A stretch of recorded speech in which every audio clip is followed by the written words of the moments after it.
We have Camila Aprosoff. She is a PhD candidate within the Department of Biochemistry, and her talk is titled In Perfect Harmony, Mapping the Protein Network Conducted by SLX4.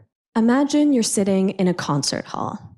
The lights are dim, the room is quiet. You see musicians on stage in front of you with their instruments. But nothing happens. Why? Because there's no conductor, and without a conductor, the entire orchestra falls apart. The same thing is true inside of our cells.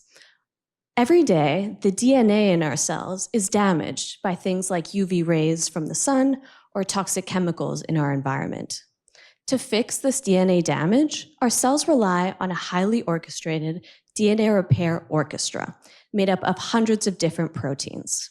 If any part of this orchestra fails, it can lead to serious illnesses like cancer. My research focuses on a conductor of this DNA repair orchestra, a protein called SLX4. Now, SLX4 doesn't itself fix our DNA, but instead, like a conductor, it brings together the right proteins at the right time in order to coordinate accurate repair. But here's the problem. We still don't actually know who SLX4 is conducting. And this matters because in order to fully understand how SLX4 works and how it protects our DNA, we need to know who it's working with. So to tackle this question, I use two complementary techniques. The first technique is represented by that small circle of white proteins closest to SLX4. And this technique captures proteins that are tightly bound to SLX4 in our cells, letting me identify the core permanent members of our orchestra. The second technique is represented by that larger network of blue proteins. And this lets me label proteins that are weakly or briefly bound to SLX4. These are like the guest performers that step in for a crucial moment and then leave.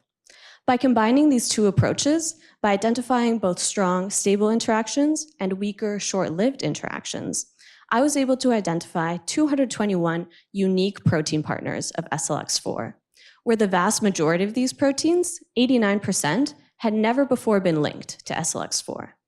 Now, some of these proteins are associated with DNA repair, as we might expect, but some of these proteins have diverse functions outside of DNA repair, including replicating and packaging our DNA.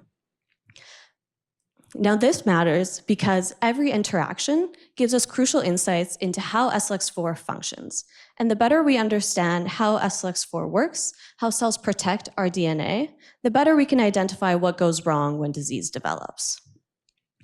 Ultimately, my research has helped identify 221 proteins that make up a map of SLX4's DNA repair orchestra, showing how SLX4, our master conductor, turns the chaos of DNA damage into a beautiful symphony. Thank you.